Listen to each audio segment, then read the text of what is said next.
Genji 2 is an action game which is based on Japanese history.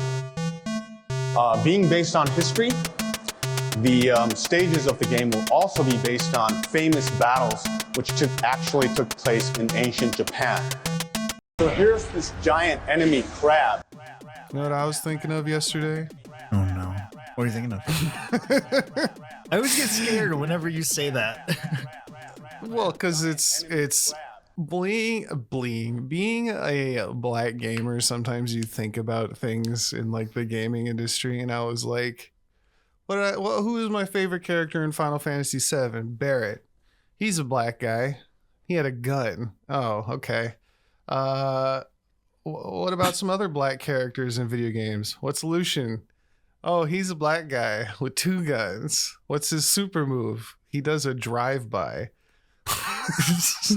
and this came up because I was watching Azumi play Sonic, and I was like, what's the deal with Shadow? Did they just make black Sonic and give him 2 guns? Like, why is that the trope? And then he also drives, so he does drive-bys. Is there like a little bit of ingrained racism going on there? I don't know. I remember having this someone brought this up when it came to a superhero. What was their name? Oh my gosh, hang on. I know that like there for a while there was a big, I don't know if it's a controversy, but a lot of black superheroes somehow had lightning powers. Like it was just the trend. And I looked it up because I was like, there's no way that's actually his name, because I remembered it, but I did look it up, and his name is just Black Lightning. Yeah, he's gonna hang out with Static Shock and Cyborg, and they're gonna be the same guy. Cool, good writing. Oh, I don't know what it is. I think I know what it is. But that's not what we're talking about today on the Giant Enemy Crap podcast. Welcome. We're here again. We made it, and we're right on time as always. Hey. I am one of your co-hosts, Fliz. I'm joined by these 2 wonderful men, KylarEmiya. Hello. And Strider1. Greetings. Oh, so real quick, a little bit of a correction. We released a short and it was in the video too, where we were talking about like how cool it would be to have AI in fighting games in one of our recent episodes on how to save like the fighting game, because I keep seeing, oh my god, I was in the FGC subreddit today and somebody's in there, I honestly like that fighting games are like a small niche community, that's okay. And I'm like, it's not, when I gotta wait 5 minutes to match up with somebody who probably isn't in my area or my skill bracket because I'm not playing Street Fighter. I don't like that. Plus, you know, in my opinion, if it got bigger, guess who's more money's going in the production of tournaments, more money's going in player pockets. Like, there's no downsides to fighting games being big. Anyway, we thought one of the cool ideas that we hadn't thought of would be to have like an AI that could teach people at their own pace about whatever fighting game they're playing. And somebody came in and said that already exists in Street Fighter 6 and it's called V Rivals. And I'm like, really? Because I played Street Fighter for a solid month or 2. I like learned the game, but it was right when it released. So V Rivals came out like I think after the first season or the second year. I don't remember exactly, but it wasn't there when I was playing. In fact, I booted up the game and it introduced me to V Rivals right away when I went to the Battle Hub. It's like, check this out. I'm like, oh, okay. It's not what we were talking about. Yeah. V Rivals is like the dumbest version of what we were talking about. It barely. I get like I had just gotten back into the game and it's like, you're great, you're fighting master level players against it's not they're not the same. It's not like the learning AI that we were kind of talking about. If you listen to the whole episode, we were talking about a much more advanced type of learning AI that would be helpful. This is kind of just like a glorified bot. So just wanted to clear that up. Speaking of Street Fighter 6, I've seen that our resident D&D guy has been getting into it. How you thinking about it so far? How you feeling? It's definitely a shift away from Guilty Gear, because that's the game that I usually play the most for fighting games. Like the only fighting game I play. Mm-hmm. And In like what way? I mean, I know my opinion, but what's yours? It's the pacing for it's very different. And immediately, like the issue that I had is like doing attacks in that game felt like just generic like combos felt very awkward to do because it doesn't have like the Gatling system that Guilty Gear does. So I like struggled a lot at first.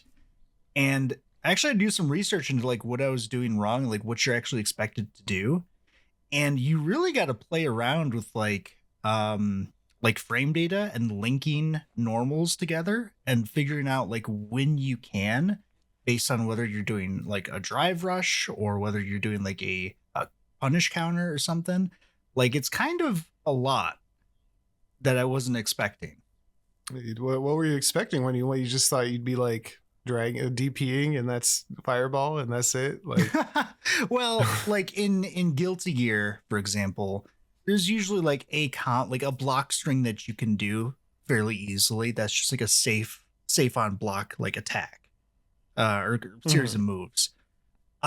Street Fighter 6, that's much more rare. Like there's very little like combos that are safe that you can do that aren't like just like two attacks, that aren't just like I think the character I'm playing, Cammy, has one where it's like light punch into like her backspin punch that she does. I don't know the names of the attacks yet. And that's it. That's the whole thing. So like the length of the combos of Street Fighter 6 is much shorter. It's much more about like positioning and just kind of like footsie and like trying to be the first person to get in and managing pressure and the whole drive gauge. There's a lot to the mental stack in the game feels much more intense in this than it does in Guilty Gear.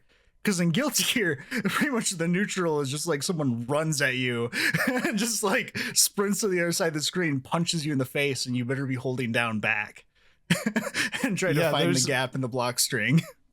There's like, I'm thinking of fighting. I played Guilty Gear the other day just to kind of compare the two. And like in Street Fighter, it's like there's so many more interactions between players. Like in a single round, like you need to take like 5 to 10 turns, right? In Guilty Gear, it's 2, maybe 2. And those like I was blocking I was fighting a Sin Kisk the other day. And I remember watching a video or looking at some Reddit comment, and because I kept trying to think, when's my turn during this Sin block string? And the answer is, it's a lot later than you think it is. Like you just got to sit there and block the thing for like 10 seconds. And then maybe it's your turn if they didn't get anything off of it. Street Fighter is not really like that. There's the main complaint I see from people is throw loops, because the combos are so short, and every time you get up, it's like a 50-50 or it's one of these phrases that fighting games use that makes it unfun for the defending person. Being in the corner in this game is terrifying. Oh my God. Like, do you really, like, you feel it? I feel stress being in the corner in freaking, like, in Strive, it just feels normal. Like, if you're in the corner, then, you kind of know what you got to do. But in Street Fighter 6, like, I'm just like waiting for that drive impact to happen, and I just get thrown 4 times instead. It's I mean, in Guilty it's a Gear, lot. When in Guilty Gear, you're in the corner and eventually you go through the wall, like, and then it resets. In Street Fighter, you might just be in the corner for the entire match, and you can't jump out because there's no air blocking, there's no air dashing. You can try a DP or a super, but if you use any moves and you mess up, you run out of I don't know what, fatigue, whatever the drive gauge, and then you get drive impacted into the wall, and then the game's done. You're dead. So I see what you're talking about. Are you gonna keep going with it, or are you gonna? Yeah, I'm gonna keep playing it. Because even how many hours do I have? I think I have 11 hours, 12. Yeah, just under 12 hours so far. I actually kind of enjoyed the single player mode. I took a break from it because I put like 5 or 6 hours into it, just kind of trying stuff out. I don't know how I feel about like the modern control system, because I switched immediately to classic. pretty much.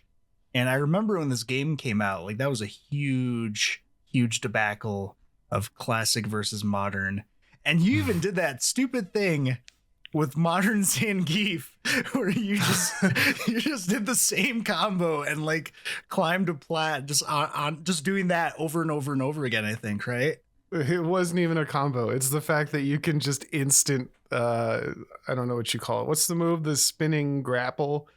His big whatever. You can do a command throw frame 1 with no input lag with modern controls, and I just did that over and over until I reached whatever, until I got bored of it, honestly. Yeah, I didn't like the grappler in that game. Maybe I'll try some of the other ones. I'll get back into it. I don't know. You play anything else this week besides that? There was that, and I played some more Monster Hunter Wilds too. We did. And I know they're coming out with some new stuff here. I think it's next week. Oh gosh, I'm trying to remember the date. I don't know. I'm kind of like, I want to farm for stuff, but also I don't know when the updates are, and I don't want to spend a bunch of time farming for stuff if my shit just changes like the next week. Oh, well, I don't think they're adding new things. Like it's going to be like higher difficulties of existing monsters, because they're adding 10-star Zoshia and 10-star Gog as well, which is cool because I use Zoshia armor. So having like a upgraded set of Zoshia is going to be really, really nice. Cool. Yeah, that's going to be on the 12th. So that'll give me stuff to do. And then they're also replaying through all the events right now too. But other than that, I haven't been playing much else. I'll have to get back into that myself. Strider, what's been on your list this week? How you been? What's good? I am alive. That's about Okay, it. I'll take it. I'll take it. You know, big thing is just continuing to play Limbus Company each day. But the other thing is, with the relinking this DLC announced, I've gone back with some people to try and do the 4 quests that we couldn't do before, and immediately got reminded on why we couldn't do it. Oh no! Wait, is it like you just couldn't do, like it was too hard, or is Yes, it like it's the been a long final- time since I've seen a game that was just like too hard? The last 4 fights are insane. Oh geez, and this is that Grand Blue Muso kind of game, yeah? Yeah. We're like, let's go try out the final fight against the upgraded fight against Lucilius. Let's see how that goes. We got him to 85%. That's not even close. Y'all got wiped. Yeah, no, because you're under a 10-minute timer, and he just kills you in any hit, and most of his hits also reduce your maximum health, which matters for scaling things. Like there's a very few things that won't, and then he also just has a new mechanic where he just kills everyone's buffs every so often. Oh. You know, I take it back. We did quit. No, we didn't quit Final Fantasy because it was too hard. We just got bored of that one thing and then never had enough people for the other stuff. So, well, okay. Well, we found out there's no reward for it at the end. Oh, yeah, and immediately lost all interest. That's right. Okay. Yeah. Yeah, but no, going back again with Relink, because we were doing some of the other fights, and I forgot how fun most of the fights in that game are, especially the end games. So I'm very excited for its expansion. Is that out yet, or is that coming out? It's coming out in July. They're adding Nice. like another tier harder than the current stuff we have, like another 60-something quests. Dang.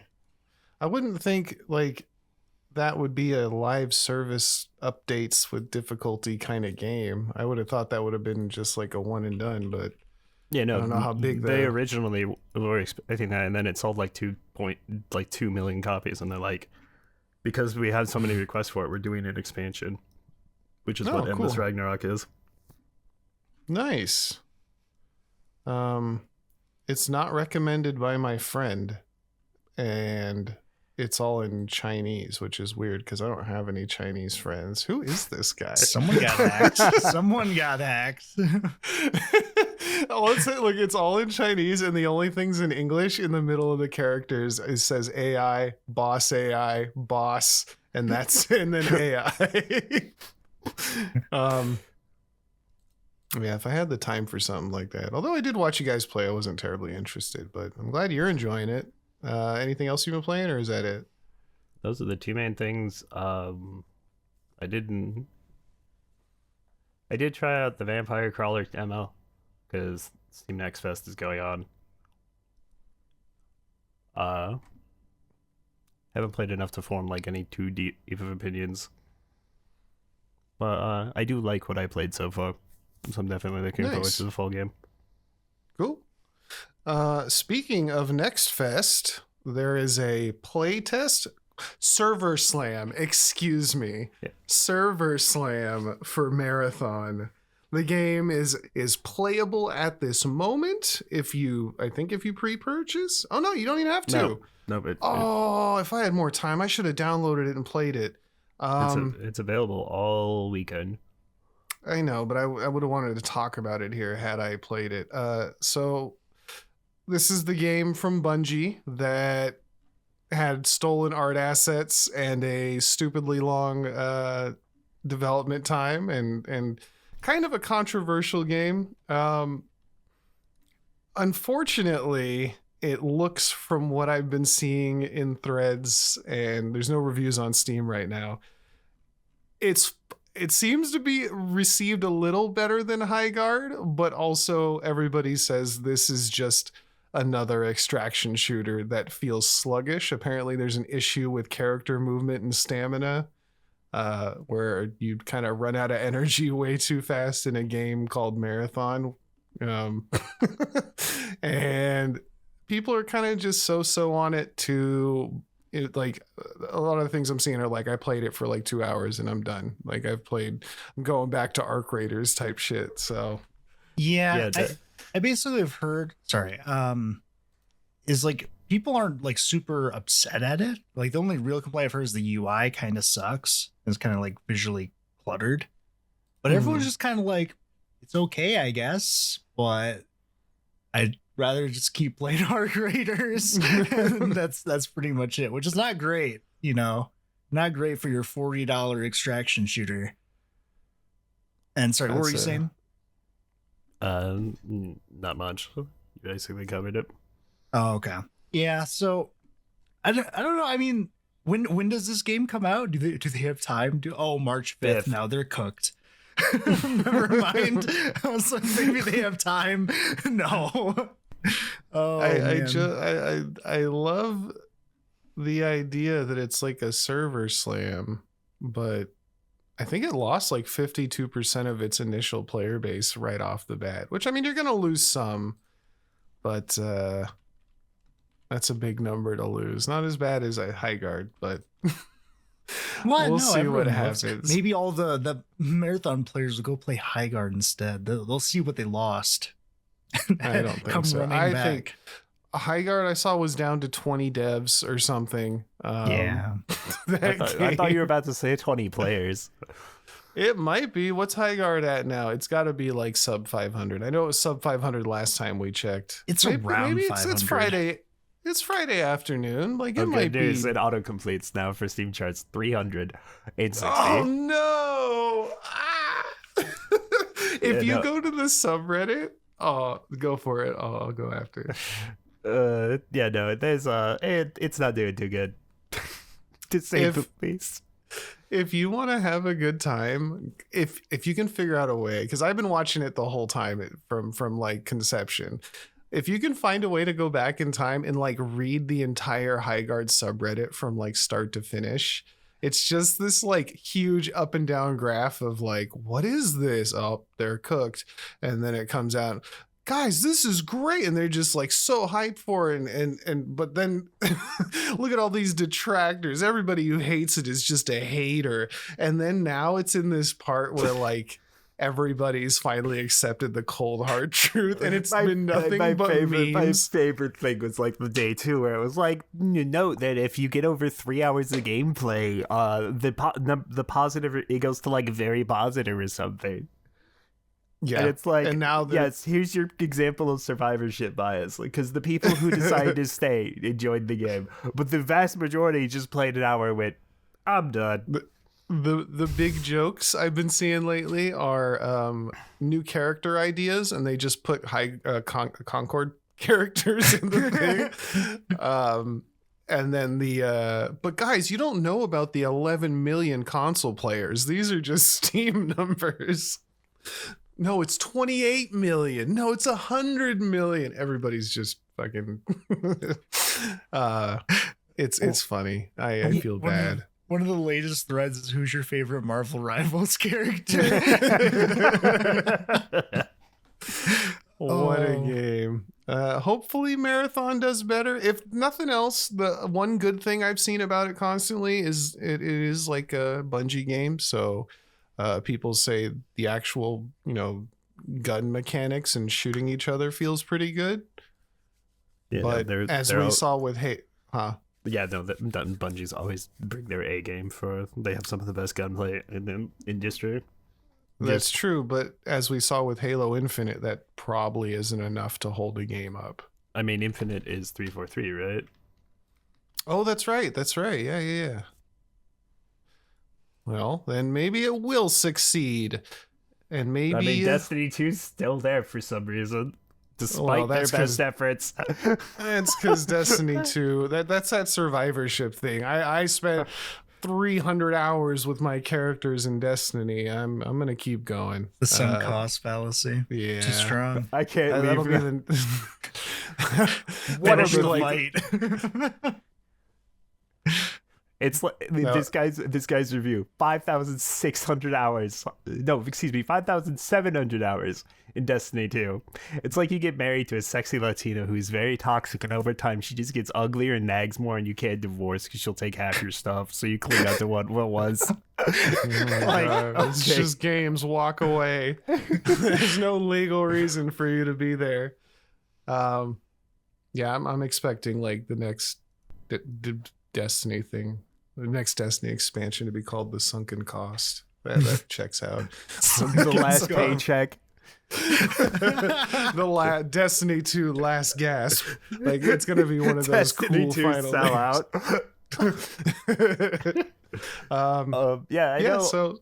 I know that Darkhaven also has a demo for this next fest. What is Darkhaven? That was I know talked about it. It did. It was the Diablo game. Yes. Ooh. But the way I figured it out is because someone wrote an article on it.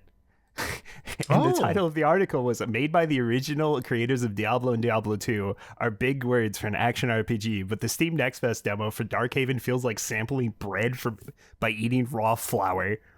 Ooh. I have seen that it is. People are like, it's like pre-alpha, so they're judging what's there, and they're like, yeah, no, game world is a very sterile. It's like very dead. And then whether or not it's like a toss up, because I've seen people say the bones are good and that there could be a good video games, and other people are like this is fundamentally flawed. But there's a sizable amount of people who are not happy with the Next Fest demo for Darkhaven. Oh. And it looks like there's. And it started a bigger discussion where it's like, has anyone noticed that now when it's like your primary thing is made by such and such from aka the creators of like AAA game or like massive popular game from 20 years ago is now like a huge red flag. Yeah, I'm trying to think. Is there like a studio that had people who left and came out with something else that was like memorable and really good? Oh, I mean, sort of. Wild Rift? Yeah, do you have any? No, I'm talking. Okay, let me rephrase that. Has there been any of these games that made by the developers of blah blah blah from 20 years ago that came out that you can remember that is a success, objective success? I mean, they specifically sold their game on like made by devs, or do you just mean ex devs that went out to make something even if they didn't like specify that? Either way, because I mean the Expedition 33 was like it was a bunch of ex Ubisoft employees, right? Yeah. Oh, was it? I didn't know that.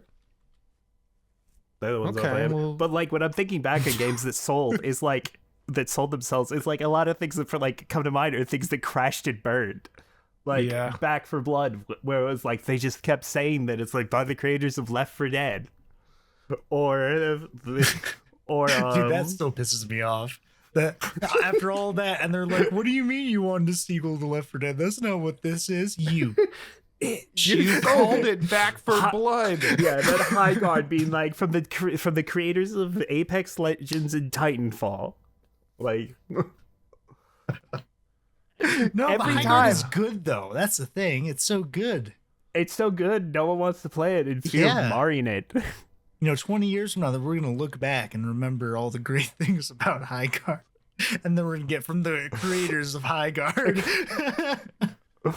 Oh no! Boy, there's a lot of cool demos on here. I gotta spend some time on here. Just kidding, I'm not, because I'm gonna play Resident Evil because Strider's the best friend I ever did have. I'm excited. I'm really excited. I've learned nothing about it. I didn't even watch trailers when we were talking about it last time. I tuned them out. I'm going into this completely blind, so I'm super excited about it. That's all I've been thinking about all day. I don't even have news articles. I've just been thinking about Resident Evil. Speaking of Resident Evil, did you guys hear about the guy who was supposed to review for Video Gamer? He was supposed to review Resident Evil 9. No. And then he got replaced by an AI review.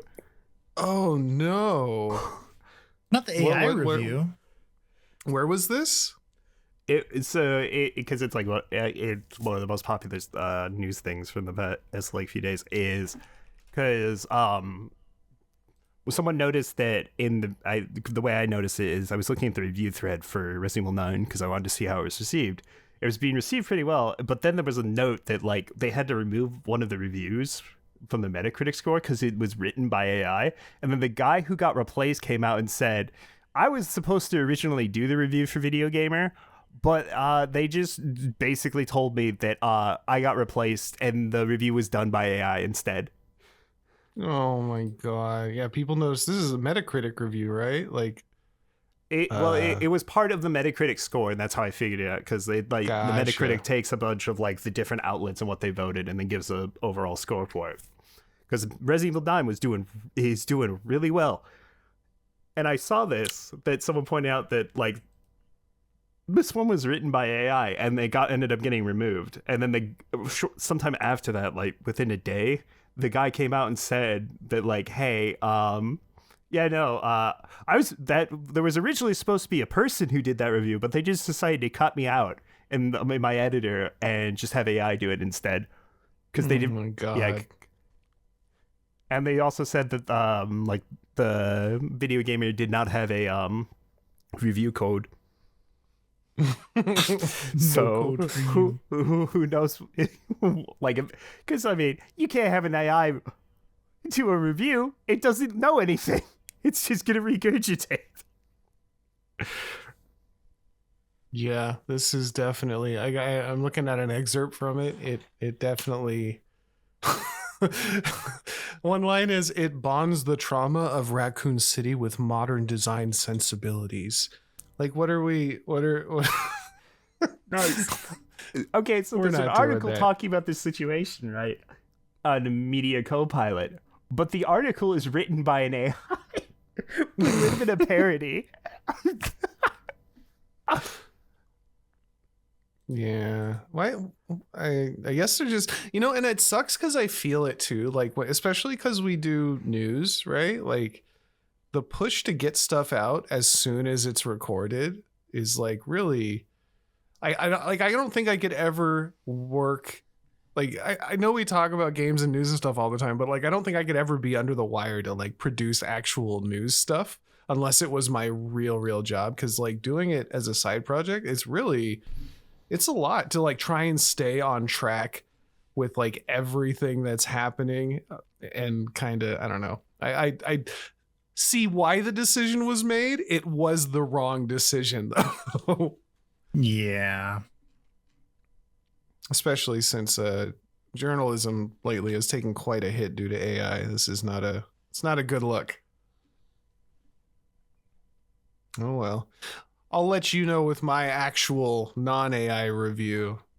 Maybe I'll just put my opinions into ChatGPT and have it write the rest of the review. We can do it that way. Stop. Yeah, come on. Liz, you're sliding up the slope.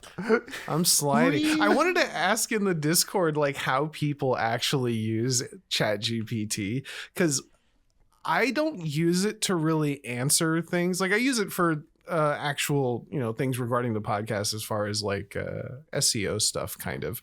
But other than that, like if I have like personal questions or things I want to ask ChatGPT, it's more so that I'm asking it to see what the answer a robot would give more than I am looking for the honest answer and then trying to trick it into saying something that I want it to say. Like I'm not trying to... It would not tell me that Trump was definitely in the Epstein files. Like it just wasn't having it, no matter how I tried to steer the conversation.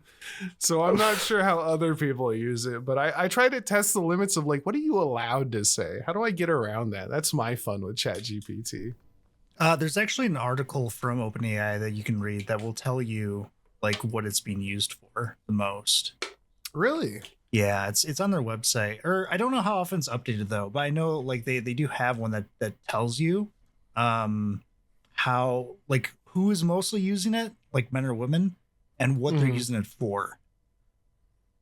Oh, I think I remember something about that. A lot of it is robot love, or at least they were until they nuked it.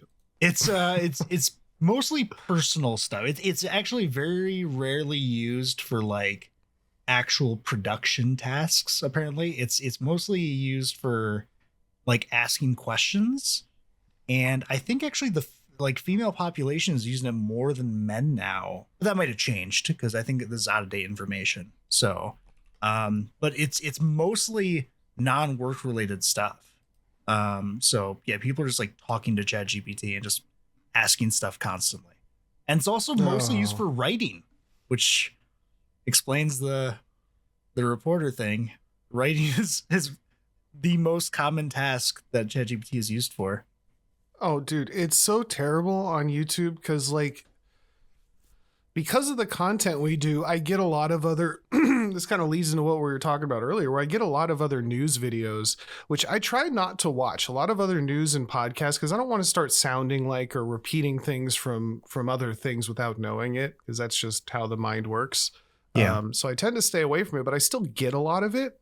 And the thumbnails, the about sections, the topics, the titles, I can like immediately spot, oh, you use ChatGPT for this. And it's so prevalent. Like you don't and until you start like putting, doing what I'm doing and actually like having to do the production side of this, you wouldn't realize how just chock full of AI YouTube is. And it's all just people, and I get it. Like that's what I was saying, where it leads in, where you're trying to do things as fast as possible. And AI really helps with that. It just ends up making everything really generic, which is obviously bad. The amount of, you wait till you see the thumbnail I do for this one. I've been thinking about it, but you'll see that. You'll be like, oh, okay, I see. That checks out. Yeah. Based on also, all the other news. You can, it's getting easier for me to spot because like there's a lot of like isms that AI uses. The classic one being like it's not this, it's actually this, or like X but Y shows up in a lot of like different shit formats. like that. Like it's getting very easy to spot. It does it very commonly. And The EM dash, that kind of stuff. Oh, M dashes! You cannot use M dashes anymore. Those are banned. Like, I'm sorry if you're an M dash lover. No, they're fucked. You cannot use them anymore. It sucks because like a lot of when I used to write stuff more than I do now, like I would try to write things out properly. I write in a way different manner than I speak. Yeah. Right. And I would use way too many commas and way too many dashes and ellipses and things. And now I'm seeing that that's just kind of what AI does. I write like a robot. I'd be able to tell if I'd be able Jacob to tell. can see my writing. He I can knows tell how if many it's commas not. I fucking use. If it's buried in commas, I know it was him. If I there's not love a commas. I love my commas. They're so Dude, cool. I remember. I remember great. you showed me like a 1,200 word thing you did. And you were like, you wanted me to read it, but the first thing I did was I went hit Control Find, typed in the comma, got 450 hits or something like that, and I was like, how the fuck do you function? Dude, I like my commas. I don't know what to tell you. Like, it's just how it is. Our English teacher in one of my college courses was showing us this book where I think like the first entire chapter is just one run-on sentence. And she got praised for that. If I do it, I get an F. Why is that fair? It's a classic display if you have to know the rules before you can break them, Fliss. All right. Oh man, that's everything's what that is. rules. That's why I the don't curtains wanna were break blue. the rules. That's why the curtains were blue, Fliss. I'm colorblind. Turns out that wasn't an acceptable answer. Oh man. All right, so that's the extent of my news. Did you all have anything specific today to get into? Not Oh. particular. I did. Okay. Did you guys Let's hear it. Did you guys see the absolute cursed image that is the God of War TV show teaser? Oh yeah, he looks like a fucking Ewok. Oh my god. I thought it was AI at first. I'm not gonna lie. Like, and this isn't even like on the actors or anything, but like this is not a doesn't great fit. photo to use as a teaser. Like this is just No, I don't know It whose idea this was. it looks like a cosplay, and then I saw somebody Photoshop the kid out and put Hezbollah, the little Russian tiny guy, in there, and it was like the same picture. Like the Kratos guy is whatever. I mean, it definitely. I don't know. He doesn't feel like Kratos either. I've seen him. He's an actor. He might have been a wrestler turned actor, but he's definitely been in stuff before. That kid is not correct. It's hard to look at like a child actor and be like, ew. But like it doesn't like that shouldn't be a thing. That it should just be based on the acting prowess, right? But something about that picture just is not correct. Yeah, it's not. I don't know whose idea it was. I mean, I guess it got publicity. You know, everyone looked at it and was like, ugh. look at this. What is happening? But I was wondering what you guys thought of the show, on whether it's a good idea for them to start from like the point of this God of War, or from like the original, like the Greek saga. Like, which is the better starting point if you were going to make a TV show about God of War? What do you think? I personally, I think they're making the right choice, because then if you want, you make a prequel, right? And then you go back and do all that stuff with a younger actor and make it more violent and more, this and that. The old God of Wars are fun games, and I know people always have this discourse of like, I prefer original Kratos or I prefer the new Kratos. Honestly, in terms of storytelling, the newer games have like emotion and wonder, and like it's an actual story, not just a revenge, it plays better on the screen, in my opinion. I mean, part of the reason why 2018 also hits, and I guess Ragnarok by extension, is just the knowing his story from the bits and pieces that we got throughout the 4 or whatever games. Yeah, I was gonna say, true. like, even if you played the game not playing the original, the original actually, or excuse me, the new game is it 2018? Remembering the right year. That's the start of the new series. Is 2018? Yeah, God of War 2018 like does a fairly good job of like treating you as if you hadn't played the original God of War series anyway. Could it have done better? Sure, but then like they again in Ragnarok, like you were saying, like they take it even further. So it just does a good job too. And I think like I think Fliz, you're also right where this is probably the correct thing to do. And if it's really really good and people like it a lot, they could always go back and do a prequel, which I didn't even think of. Well, like if you were to do the original series, there's dialogue and there is a story there, but every episode is just gonna be a murder fest. It's a PS2 era video game story. It is a cool, hyper-violent video game. That's what that is. Without this later context of like this continuing story, you just like it is on its face what it is. Like a Greek myth kind of. But the thing this with adds a more human element.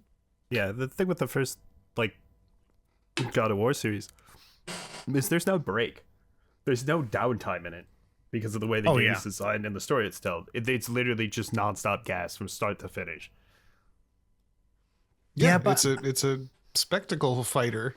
Like I want to see like a live action of the Kratos actor floating in the air doing a 10-hit combo on a skeleton, and then once he's done, he just drops back again like Looney Tunes. Like the only real down part in that story time, like, is the break between 1 and 2.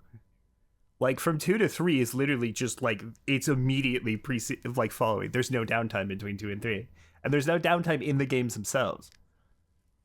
No. Yeah. One of them you start fighting like you're climbing on the Titan to fight it. Yeah, on 3. 3's opening is literally the Titans climbing Mount Olympus, and it's basically like the entire game of 3 is one continuous shot of you climbing the mountain. I think the first couple games would make a great animated adaptation. I think it would be really tough to do live action and make it. There's like no there's a little bit of dialogue, but he's just like, what's Kratos say? I'm gonna kill you, and then the game continues. Like that's the extent of the original God of War games.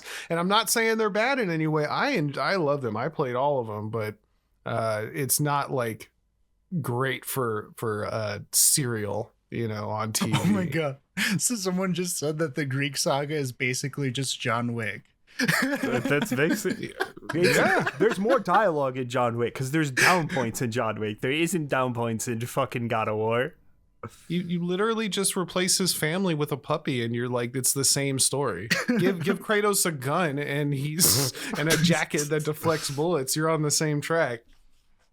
Oh. Speaking of adaptations.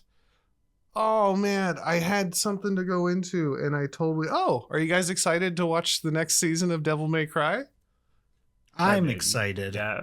Did you even watch the first one with us? I did not watch the first one. You should do it. I probably should. I should probably watch it at some point. You get to hear that lady swear a whole bunch and have it sound like she's never said a swear in her entire life. It's so forced. I like how you said that lady. I guess lady. I don't know. Lady May Cry. That lady. The Is character that lady May Cry? Yeah. Lady May swear. Devil sits in back of van. Lady May Cry. Yeah, good series. Man, did I tell you guys about the director of that series and how he kind of like, he's like a leech, Adi Shankar, and he just like latches onto projects and like there's no proof of him actually creatively doing any of the things he claims to do. He's just like a producer on everything that goes on podcasts and claims to do stuff. As far as I know, I watched a whole hour on him. It started out talking about the Devil May Cry series, and then it turned into an hour-long shit talk of Adi Shankar, which That's I was my on hero. board for. I think he's my hero right there. I will watch this. It does. This does look like a cosplay, though. Oh yeah, the God of War thing. Yeah. Yeah. I don't know. We'll see. I don't know when this is supposed to come out either. That's the other thing. Like they just now released a teaser. This kid is way younger than Atreus in the other one. This kid is like a toddler. I don't know why they chose this kid. And it's funny because I hated Atreus in the first game, and I think I hate this kid more already. He looks like an Ewok, dude. It's terrible. This looks like he legit looks like an Ewok with the mask off. Yeah. Yeah. But, I mean, all that being said, though, there's a chance it's actually really good. Last of Us is good. I think Fallout is a pretty good series. The Halo series is not good. So there's like it could be hit or miss. Devil May Cry not so good. That's animated though. I don't know of any other live action video game shows, but they're getting better compared to how the Last movies of Us? used to be. Did you say Last of Us? I did say Last of Us. Okay. Season 1 I prefer much better than season 2, but That Still a was good the other show. thing I was thinking of, was the fact that season 2 wasn't as well received, right? no, you know, I think I talked about it on one of our older episodes, but like the characters just make such a departure from what they originally were, and the story is expanded, and you can say that like the story isn't about liking the characters, right? That's not what Last of Us is about. So it's fine to make them unlikable or do stupid things, but it just doesn't make for a fun watching experience if you just don't like any of the characters. So it's this toss up between what makes a good story or an original story and what's actually entertaining. You know, the second season just didn't feel very good to watch. I was more annoyed than anything else. And it was kind of slow. I would say probably at least The Last of Us Part 1 was definitely about liking the characters. Are you talking about just the The show first in one, general? yeah. Yeah. Well, okay, I think I mentioned this. The second one is more about like a reversal where it feels like they want you to hate the characters you like and start to like the characters you hated. Like it's more of a story about humanity and how nothing's perfect rather than just like the first part, which is an adventure between like father-daughter bonding, and it's just a different kind of story. Which I don't think people liked in the video game or the adaptation. No, I definitely did not. I remember that everyone was super mad. Like there are things to like about the game, but there's a lot of things that people really didn't like. Yeah, but I mean that's just art direction, you know. That's just creating anything. Maybe you try something new, and guess what? People did not, and nobody liked that. I don't know. I'll check it out. It'll be cool. You got anything else? Yeah, real quick. Actually, if you want to take this over, I was going to talk about Blue Point. What the thing that they pitched before they closed. Yeah, no. So Blue Point they pitched the idea, I believe, last year of doing a Bloodborne remake, and they got told no. And this is the studio that did those wonderful remakes and just got closed last week? Yes. But the thing is, they weren't told no by Sony. They were told no by From Software. From Software was the one. Specifically, Miyazaki is the one who shut them down from doing it. Haven't we been under the impression this whole time that Sony had Bloodborne locked down? Sony owns the IP. Yep. But everybody's blamed Sony for not having a new Bloodborne. And they said, and now it's the opposite. Now it's the director. That's what people were assuming before. I believe that the big problem was with Sony, but it seems like the actual issue is Miyazaki, because from what Miyazaki said, that he doesn't want anyone to touch it because he was interested in remaking in the classic game, but it was too busy to do it himself. So it What sounds is he like doing? they Running have From Soft and Elden Ring and all the other stuff that they're making. Night Ray. There was not he didn't have anything to do in there. And there was he's working on Dusk Bloods. They have the unannounced game that going by the title of FMC. That's supposedly nearing the end of development, and there's like I think at least one other unreleased project like that we'd like know nothing about.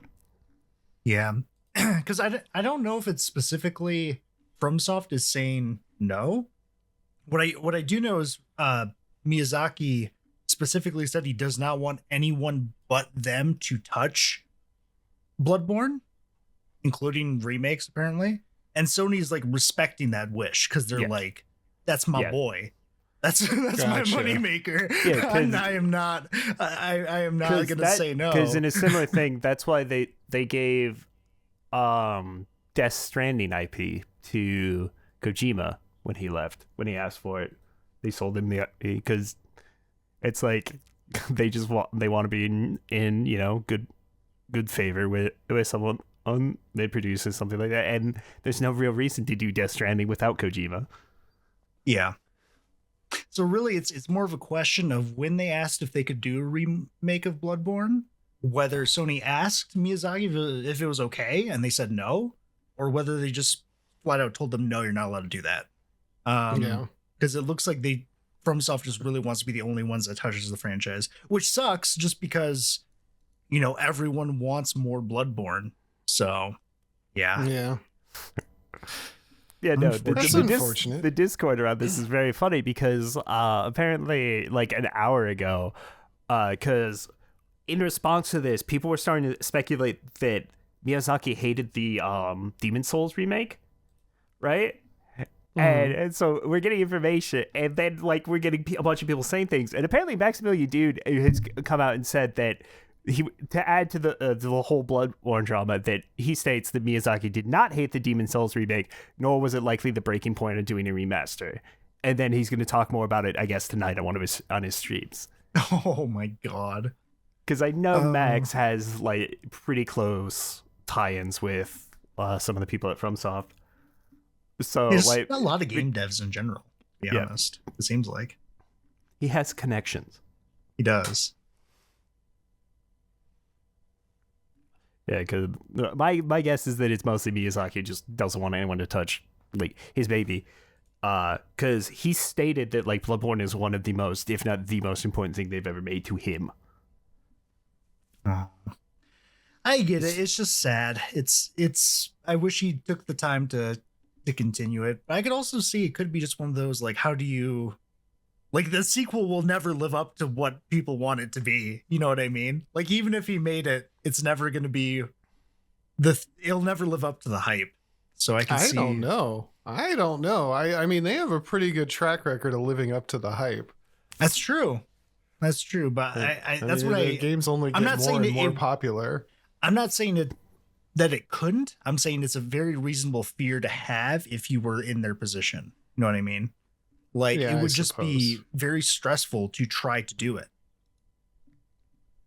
So I could see where it comes from. Yeah. I think making any Elden Ring game would be or not Elden Ring. Any Souls game in that franchise would be stressful just because, I mean, you keep pumping out hit after hit. Yeah.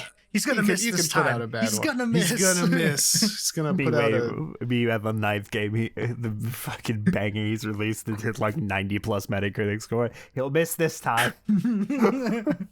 You know what's funny? I'm gonna name my next kid Miyazaki because the other Miyazaki that I was looking at is the one who does all of Ghibli Studios' famous movies. Oh, no. I was looking at the wrong one. Dude, Ghibli Miyazaki is like, oh my gosh. Both these motherfuckers are cracked. They are just putting out bangers. Ghibli Miyazaki, like, I really respect his work. He's kind of a douche, though. Like, he has an ego. Yeah. Which, because I remember there's a story of, like, when they started coming out with, like, digital tools, right, for animation. And he was so against that. Every artist he hired, he was like, you're not bringing shit into this studio. And he gave everyone like a stack of paper and they had to hand draw all of it, and he would just watch them all do it. Everything by hand. You're not using any digital tools in this studio ever. Because that was the way he thought it had to be done. And I think he even like, because he has a son. I think he's oh my god, his son's first movie, right? Oh, yeah, the way he walked out halfway through. Oh my god, that's brutal. Yeah, he walked out of his son's own movie, and just I think he got quoted in an interview, like saying that like something like his son's not a man yet. Like it's like roundabout way he's saying if this movie fucking sucked. Yeah. Oh, he walked out, said you shouldn't make a film based on your emotions, and saying he's not an adult yet as a director. That's wow. Okay, you're right. He is a dick. Yeah. He's really good at what he does, but you can't also you have to admit he's not the nicest person in the world. He's earned his ego from what he's accomplished, but holy shit, he has one hell of an ego. You know what? That's fine. I would much rather prefer my like artistic visionaries to just be jerks than what they turn out to be a lot of the time. That's true. I'll take it. That's true. At least the Miyazaki files haven't come out yet. Yeah, exactly. I don't need to hear anymore. Just separate the art from the artist. Not if they. There's only so much I can separate it, okay? Like, I get it, but that only goes so far. Oh.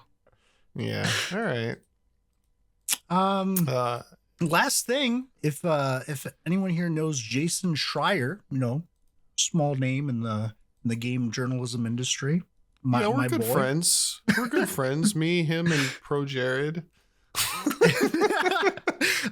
He did a pretty interesting article, and I know we already talked about it, about Highguard, where he talked to some of the employees that got fired trying to figure out what happened. And ooh, I didn't read any of this. Do tell. Yeah, this came out yesterday. Pretty much, like, most of the developers described it as the result of hubris, where they went in and thought that they could basically make the next Apex Legends. What was really weird is that they originally based the game, apparently, on Rust. You know what's funny is I think that makes sense. When Strider was watching me, he's like, yeah, it's kind of a Rust, like when you do the... I never played Rust, so I didn't compare it to that, but you did immediately. Yeah. Yeah, no, because it's based around base rating, like in those survival games. It's basically what their design, from what I understand, was. Like what they were going for. And it was originally going to be a survival game where you had like teams building their own bases and raiding them. So like a larger version of what like the game is now. And they worked on it for like a couple years, and then they realized like this is not working right, because it wasn't like flushing into that goal of like the really high competitive play that they wanted the game to be. So they ended up like salvaging a bunch of stuff and reducing the scope into what the game eventually became. And this is where like the issues are very clear to see, where you have like the maps are like too big, and like there's weird artifacts of what it used to be too. Like you could mine for stuff, which just felt kind of weird. And yeah, these are exact complaints I had when I played. I felt like there's something's wrong here. Like it's too weird of a mashup to not be cohesive in any one area. That the base building didn't really amount to anything, that you were buying upgrades and it would like just change modes, which it didn't feel natural the way that it happened. Yeah. It just felt like bits and pieces of a bunch of stuff mashed up. The other thing, if I'm remembering about that, from what I understand, is the experience when they had testers, right? When they were testing, like getting people's feedback on the game, is they literally sat people down and had an hour presentation explaining like the characters, the lore, like what's going on, how to play the game before they ever touched the game. And then when they got in there and like had people playing the game, they had a person, like one of the devs, I think. Yep. I think it was a dev in the room with them to answer any questions they had as they played the game, which is completely the antithesis to what you want when you're testing a new player experience. Yeah, the devs that came out to talk to Jason also like said that there are many blind spots for people that were like familiar of how this was supposed to work compared to like what they actually ended up doing. Because the other problem that they had when testing the game is that they had the teams that were testing on voice comms, and that made the reviews much more positive when they eventually switched to reviews later on that had no voice comms, and suddenly the experience was much different for the players, especially when they had no idea what to do. So yeah, that did not help development. And remember when the game came out with Jeff Keighley, like the trailer came out, and then they were like radio silent and wondering like, Oh yeah, what's I'll going never on. forget. What do you mean? Do I Yeah, because remember? it was Yeah. originally supposed to shadow drop, right? I think was the Well, original plan. It turns out like the last like couple months before release, like the devs were freaking out. Like there was actually like, to quote the article, morale began to tank because no one really could figure out like why the game should succeed. And it was very general opinion that things kind of turned out the wrong way. Like the game just was not correct. Which explains a lot of silence too. The which is pieces did not something come you together. want. Yeah. And the other thing too, this game we found out eventually that it was funded by Tencent, right? Mm-hmm. There was a huge like pressure from upper management of Wildlight to make sure to maintain like player retention like really heavily. As us from the future know, that didn't happen. As they lost like almost 99% of their player base. But supposedly there was a contingent for their funding from Tencent that was based off of their player like retention. So once they weren't able to meet that, they lost all of their money. So No. that's why they had to fire everyone, because they ran out of money. Like their funding got pulled because they lost everyone. Like all their player base was gone. So they didn't even have the time to work on the game, because apparently they originally planned to work on it for the next few months because they thought that they had the funding to do so. But the devs themselves were actually never told by management that they had to keep the player retention high in order to maintain funding for the studio. So there's just like a ton of stuff wrong here. There's just a ton of things that went wrong. And yeah, so it's a very interesting article. The article concludes with like what we know, which we said earlier, that there's only 20 people, like 20 devs left at Wildlight. Apparently they're going to keep updating it and working on it. But I mean, as of what we just checked, they're at 300 players on a Friday night. Yeah. So it's not even that it's at 300 players. It's at 300 down from 150,000 or something.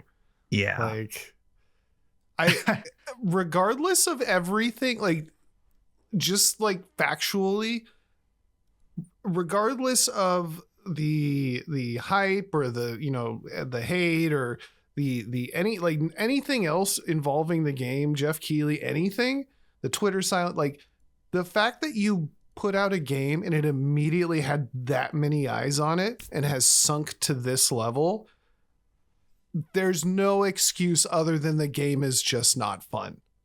That's the only, like, otherwise there'd be way more players. Even if people hate a game, as long as it's fun, there's a community for it.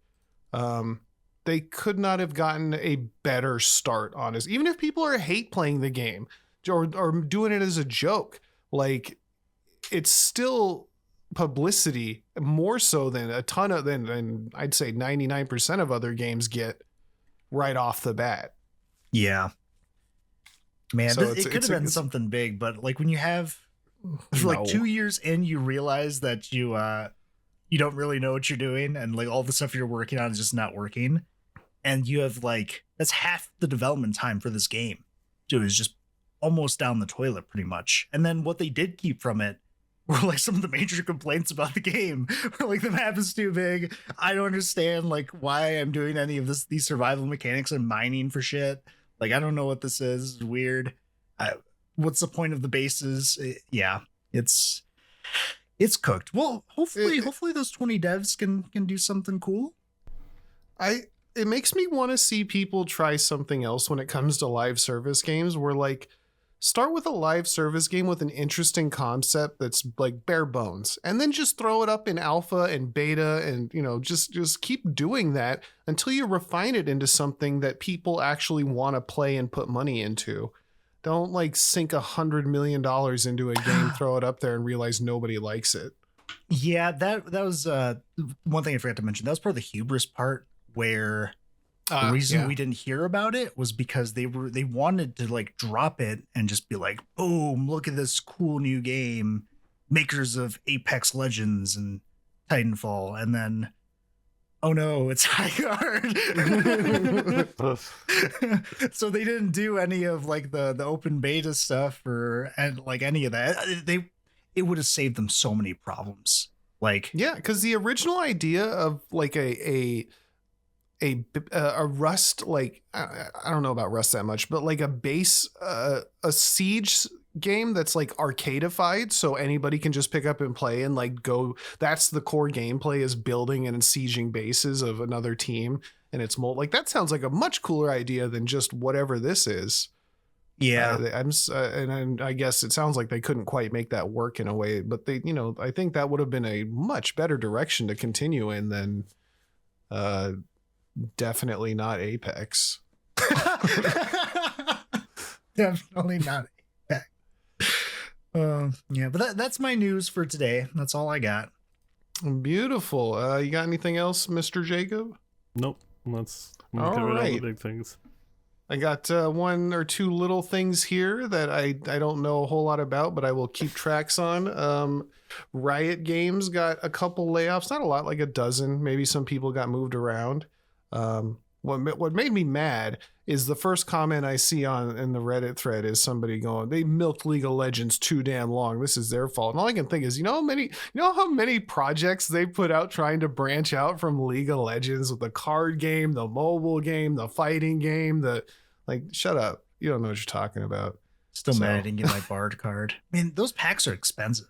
Oh my gosh. Oh, where can you get a Bard card? That's what. If somebody is a fan of KylarEmiya, send him a Bard card on eBay from eBay. I'll shoot you a link to. Just $80. $85. All right, I need a Tom Kench card. That's what I need. I need a Potemkin card. That's not the same thing. The other thing is we talked about. Valve got sued again. Yeah. I think this is another one. This is Letitia James, which I know the name. She's suing. She's they're getting sued by New York. Yeah, New York is suing them for loot boxes. I believe the answer to this would just be Valve shuts off loot box stuff for New York. That's pretty much what the answer would be if I was to guess, because they've done that for other places that have had the same issues. They just say, okay, no more loot boxes there. So I don't know why this is a thing that's happening, considering everything that's going on, but what is this? How do I get it? That exists. Universes did a Guilty Gear crossover, by the way. I don't know if you knew about that. Oh, I need $5. this Guilty Gear card. Where do I get Guilty Gear cards? I just want Potemkin stuff. Every time I search up Potemkin stuff, it gives me some fucking Russian ship I don't care about. Yeah, the Potemkin. Shocker. That's not the one I want. I don't care about boats. Is Potemkin a ship girl? He's secretly a ship girl? Is that what I'm learning? Oh my god. The real ship girl was the friends we made along the way. No, there's no friends in ship girls. It's poison. Leave it alone. Never. Yeah, I guess so. I think that is it for us today. If you have any questions or comments, feel free to leave them on the video. Leave us a like. Leave us 5 stars on Spotify or Apple Podcasts. Help us get our name out there. I saw another podcast today that kind of made me mad and jealous, because it is just a Marvel Rivals podcast from 6 months, started 6 months ago. That's just killing it. And I was like, fuck you guys. What is there to talk about? They're probably great. I didn't listen, but I'm just jealous. I couldn't talk about the same game every day for years on end. I'd lose my mind. Don't be a jealous Joseph. Calm down. Yeah, I'm jealous. Don't do that. You know what you did. Don't do that. Anyway, if you have any questions or comments, leave them in our Gmail inbox, giantenemycrabpod@gmail.com, or find us on Twitter or Blue Sky, or TikTok or YouTube or wherever you listen to this. We're probably somewhere else too with different stuff. So I'm still working on the Souls-like episode we have, where we kind of get into what really is a Souls-like. I'm trying to put a little more finesse into that one. We'll see. But I don't know when that's coming out, and you won't either until it's there. So good luck. Other than that, I will catch y'all later because it's Resident Evil time. Maybe. I hope. We'll see. All right. Anyway, goodbye. Goodbye. Bye.